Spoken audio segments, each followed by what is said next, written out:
नमस्कार मंडळी, स्वागत आहे तुमचं आपल्या एका नवीन व्हिडिओमध्ये। तर बघा, आता कडक उन्हाळा लागलेला आहे आणि कडक उन्हाळा म्हणलं तर आपल्याला थंडगार पाणी लागतंच। तर आपण काय करतो, जुना माठ टाकून देतो आणि नवीन माठ आणतो।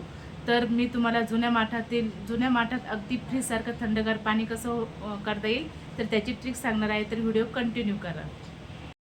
तर माठाचं स्क्रब करण्यासाठी मी इथं 1 चमचा व्हिनेगर घेतलेला आहे आणि हे व्हिनेगर मी घरच्या घरीच बनवलेलं आहे।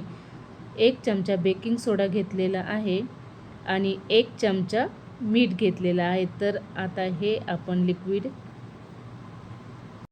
तयार करून घेऊयात।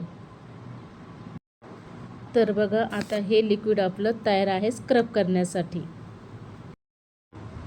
तर बघा, आज किती कडक ऊन तपलेलं आहे। सर्वात आधी मी जुना माठ घेतला, जो थंडीच्या दिवसात मी घरात पॅक करून ठेवला होता। थंडीच्या दिवसात आम्ही माठातले गार पाणी पित नाही, तांब्याच्या हंड्यातले पाणी पित असतो। तांब्यातले पाणी पिल्याने आपल्या शरीराचे आरोग्य चांगले राहते। पण आता उन्हाळा लागलेला आहे आणि हंड्यातले पाणी गरम लागत आहे, म्हणून आता माठातले गार पाण्याची गरज भासत आहे। म्हणून मी नवीन माठ न आणता नवीन माठाप्रमाणे फ्रीजसारखं थंडगार पाणी आपल्याला जुन्या माठातच कसे करायचे आहे याची ट्रिक सांगणार आहे। तर सर्वात आधी मी जुना माठ घेतला।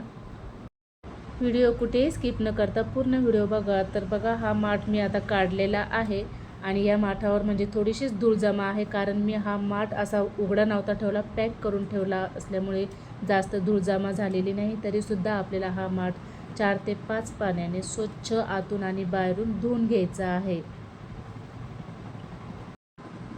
माठ स्वच्छ धुवून झाल्यानंतर आता मी हे लिक्विड तयार केलेलं होतं स्क्रब करण्यासाठी। तर मी याच्यामध्ये थोडंसं पाणी टाकून घेतलं आणि नारळाच्या घासणीने सर्वात प्रथम आतून माठ छान स्वच्छ असं घासून घेतलं। परत थोडंसं पाणी टाकून हा माठ आतून असं फिरून फिरून स्वच्छ घासून घेतला, म्हणजे ह्या माठाचे पूर्ण जेवढे पण छिद्र आहे, ब्लॉक झालेले आहे, ते पूर्ण ओपन होतील। तर बघा, हा माठ आता आतून घासून झालेला आहे। तर आता हा बाहेरून स्वच्छ घासून घेते।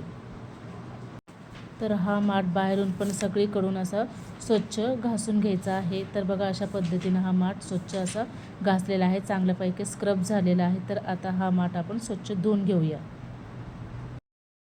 10 ते 12 पाण्याने हा माठ असा स्वच्छ धुवून घ्यायचा आहे। जोपर्यंत नितळशार पाणी निघत नाही माठातून, तोपर्यंत हा माठ धुवायचा आहे। तर बघा, किती घाण पाणी निघालेलं आहे। तर बघा, तर आता हा माठ असा आपला स्वच्छ झालेला आहे। तर आता हा माठ तयार आहे पाणी भरण्यासाठी। तर चला आता ताजं पाणी भरून घेऊया। तर बघा, माठाचा स्क्रब केल्यानंतर त्यातून किती धूळ निघालेली आहे। तर बघा, हे पाण्याचा कलर कसा झालेला आहे। माठामध्ये ताजे नळाचे पाणी भरले आणि झाडाखाली ठेवलं, तर झाडाखाली ठेवल्यामुळं काय होईल, आपलं पाणी हे थंडगार राहील। तर त्याच्याभोवती मी हा लाल कपडा लावला ओला करून आणि त्याच्यावरती थोडं थोडं पाणी टाकलं। माठाला स्क्रब करून स्वच्छ केल्यावर त्याचे छोटे छोटे छिद्र मोकळे होतात। जेव्हा आपण त्यात पाणी भरतो तेव्हा त्या छिद्रामधून थोडं पाणी बाहेर झिरपतं आणि बाहेरच्या हवेत बाष्पीभवन होतं। या बाष्पीभवन प्रक्रियेमुळे उष्णता कमी होते आणि आतलं पाणी नैसर्गिकरित्या थंड होतं। तर बघा, अर्ध्या पाऊण तासातच पाणी अगदी फ्रीजसारखं थंडगार झालेलं आहे।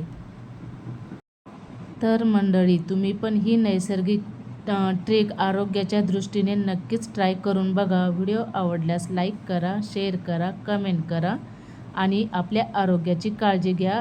फॉलो करा, सबस्क्राईब करा। धन्यवाद।